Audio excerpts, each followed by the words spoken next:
हरिओम। अवरोध पैदा हो जाएं तो स्वाभाविक है कि समस्या होती ही है। चाहे पाइप हो धातु का, चाहे हो प्लास्टिक का, रबर का, नाली हो, और या फिर हमारे अपने शरीर के अंदर जो ये बहुत लंबी नालियां बहने की एक श्रृंखला है, जिनको हम रक्तवाहिनियां कहते हैं, और या फिर स्नायु वाली नालियां हैं जिनसे हमारा कम्युनिकेशन होता है। तो चाहे तो इन नालियों में कचरा अड़ जाए, वो कहीं सिकुड़ जाए, कहीं बहुत तेज प्रेशर उसमें हो जाए, या फिर प्रेशर हो ही नहीं। सभी स्थितियों में बाधा होती है और वो बाधा निश्चित रूप से समस्या को पैदा करती है। हमारे शरीर में इन बाधाओं से जुड़ी हुई अनेक समस्याएं हैं, और उनका बाधा पैदा होने का, चाहे तो वो क्लॉट हो जाता हो या इन बाकी कारणों से, संकरा जाने से, सिकुड़ जाने से, फट जाने से, प्रेशर बढ़ जाने से, या प्रेशर बहुत कम हो जाने से, क्षीण हो जाने से,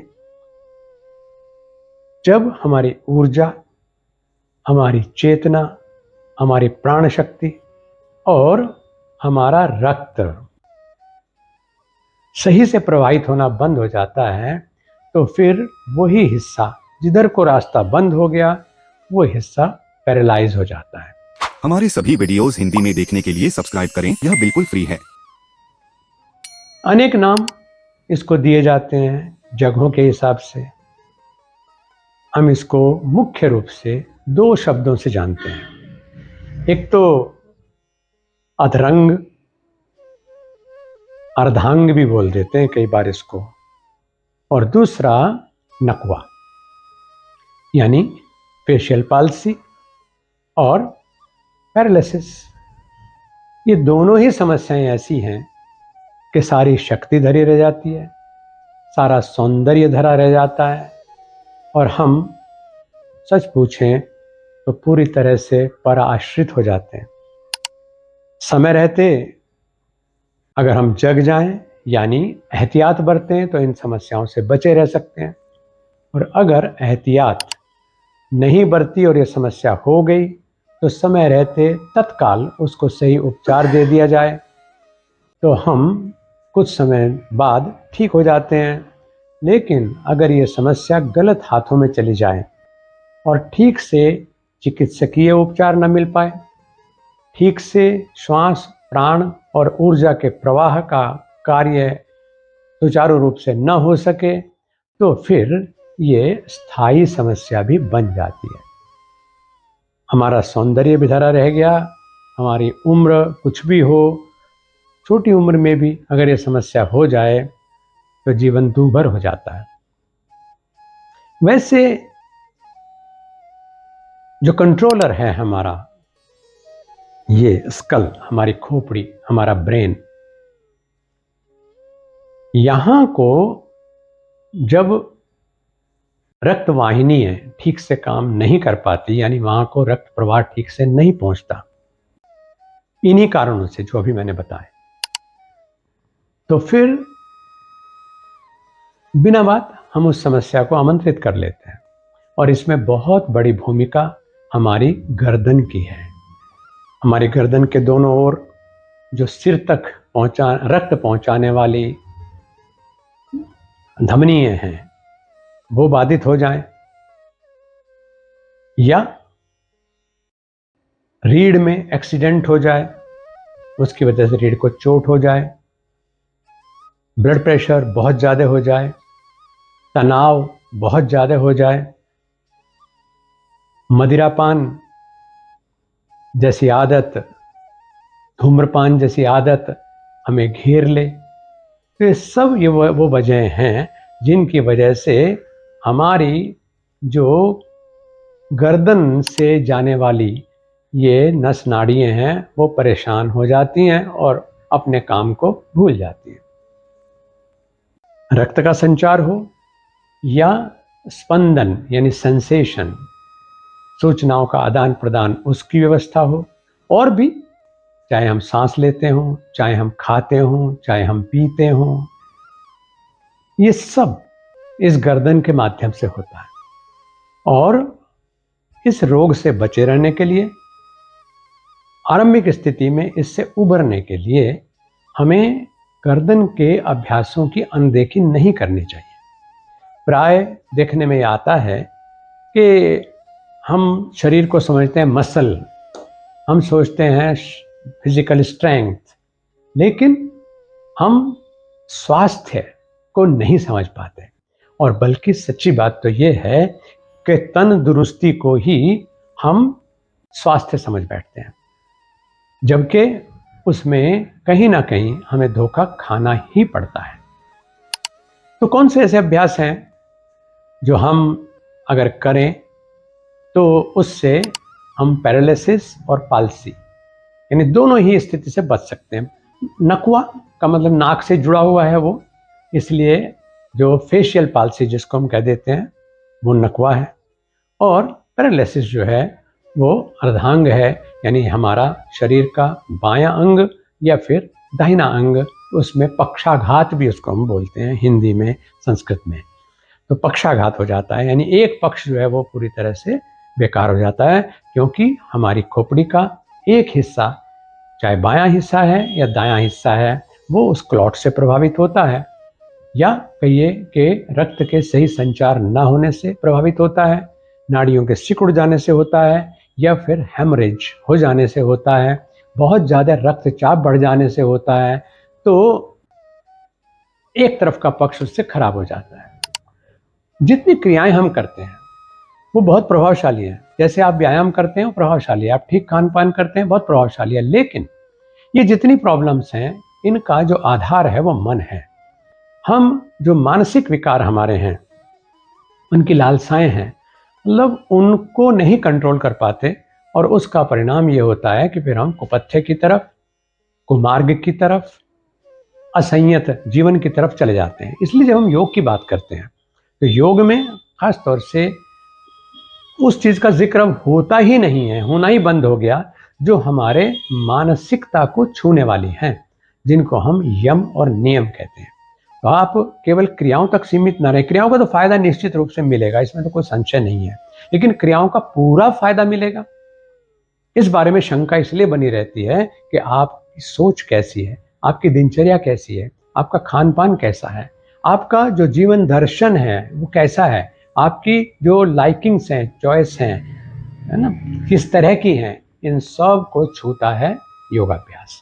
योगाभ्यास क्रियाओं को भी करें, साथ में उसका ही एक हिस्सा है स्वाध्याय, यानी थोड़ा सा पढ़ने की आदत भी डालें।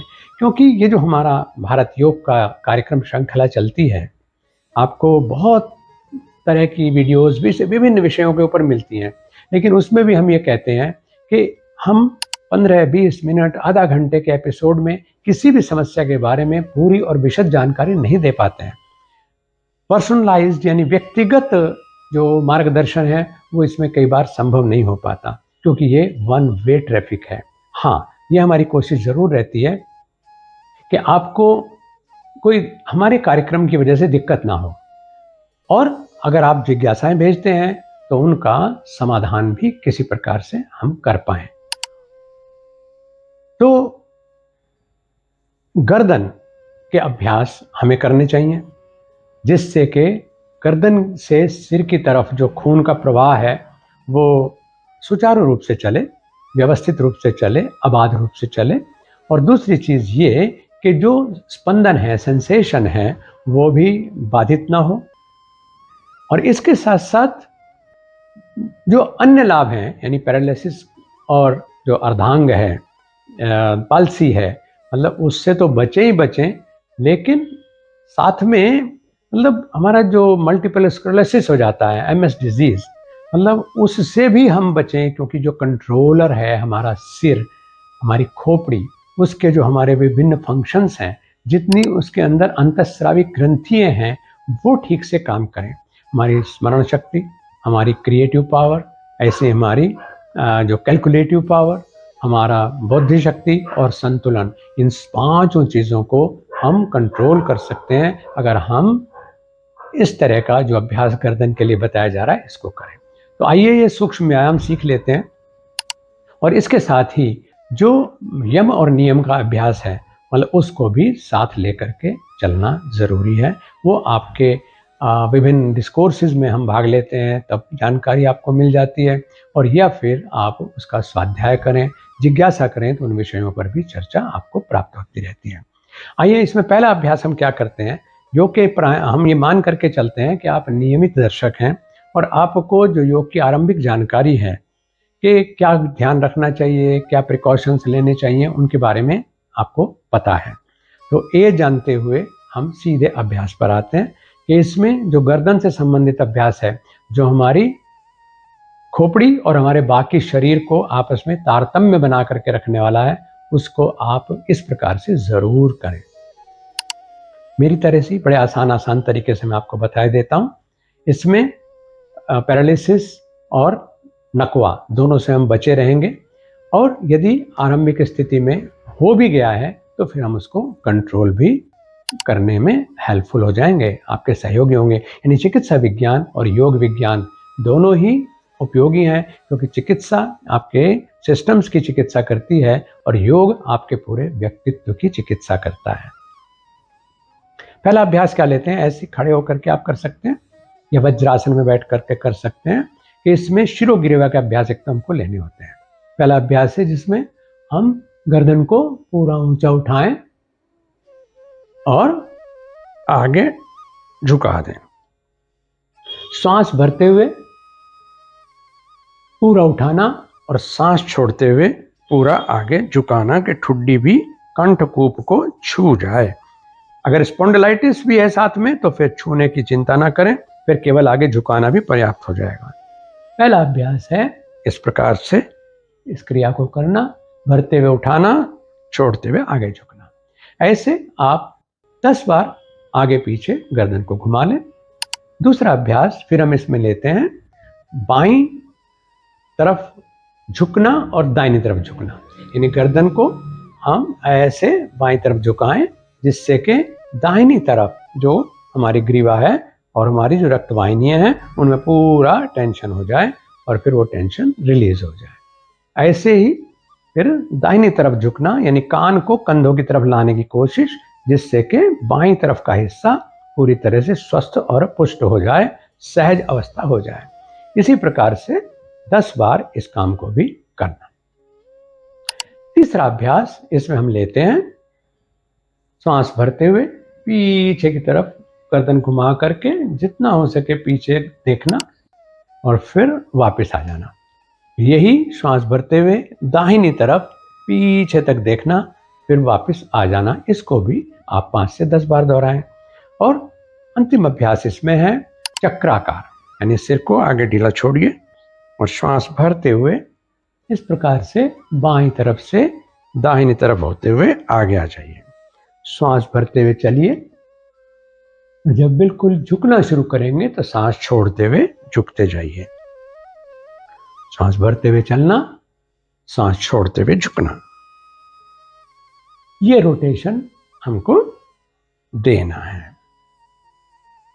इसके साथ फिर हम एक विशेष क्रिया है, वो है गुंजन गति। गुंजन गति इसमें जरूर करनी है, जो हमारे शरीर को पैरालिसिस से और पाल्सी से दोनों से ही बचाए रखने में सहयोगी होता है। तो गुंजन गति में हम कानों को इस प्रकार से बंद कर लेते हैं, यानी कान का जो आगे ये छोटा कान लगा हुआ है इसको बंद कर देंगे, और ऐसा बंद करने के बाद सांस को लेंगे लेकिन छोड़ेंगे गुंजन की आवाज के साथ, और इसके साथ हमें गर्दन को गति भी देनी है, ये ध्यान रखना चाहिए। यानी किसी भी जगह पर अगर अवरोध है तो इन गतियों से वो अवरोध दूर होते हैं। एक बार देखें।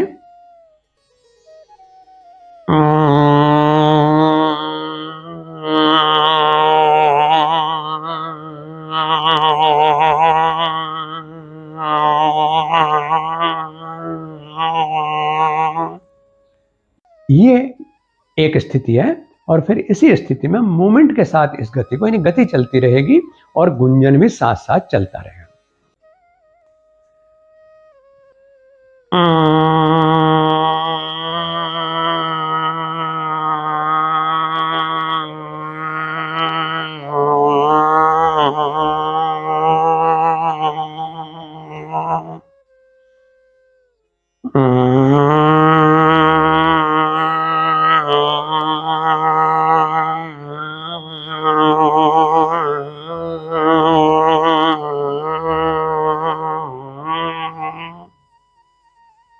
डिफरेंट डायरेक्शंस में गर्दन को मूवमेंट देते हुए एक गुंजन करना, ताकि गर्दन से और ऊपर पूरे स्कल तक इसका हमें लाभ मिले। इसमें एक अभ्यास हमको लेना है, क्षणमुखी मुद्रा। ये बहुत इंपॉर्टेंट है। हाँ, एक बात और भी है, जब पैरालिसिस हो जाता है तो हम प्राणायाम भी क्योंकि उसमें रिकमेंड करते हैं, लेकिन कई बार वो पैरालिसिस हमारे हाथ को भी प्रभावित किए होता है। तो ऐसे में हमें, अभी हमने गुंजन गति भी की तो मैंने तो कान बंद करा दिया, लेकिन अगर आप कान बंद हाथ से नहीं कर पा रहे हैं, ऐसी स्थिति हो जाने के बाद, तो आप कान में एक बर्ड, जिसको बोलते हैं मतलब रुई की या वैक्स कोटेड, जो शहद की मक्खी वाला है ना मोम होता है, उससे कोटेड जो रुई की कॉटन है, मतलब उसको बर्ड है, उसको आप कान में लगा करके इस मूवमेंट को कर सकते हैं। इसके साथ ही षणमुखी मुद्रा भी इसी प्रकार से है कि करने को तो मतलब हाथ यहाँ पर ले करके फिर आंखों को बंद करके, यानी प्रिवेंटिव के रूप में तो सब लोग कर सकते हैं, लेकिन क्योर के रूप में जब आदमी का हाथ साथ नहीं दे रहा होता, यहाँ तक कि लार तक आप कंट्रोल नहीं कर पाते, उस अवस्था में थोड़ी सी स्ट्रगलसम स्थिति हो जाती है। तो ऐसे में आप कान बंद करके आप जो क्षणमुखी मुद्रा है उसको भी इतना तो कर ही सकते हैं कि अगर स्वस्थ हैं तो मैंने बताया कि आप ऐसे करेंगे।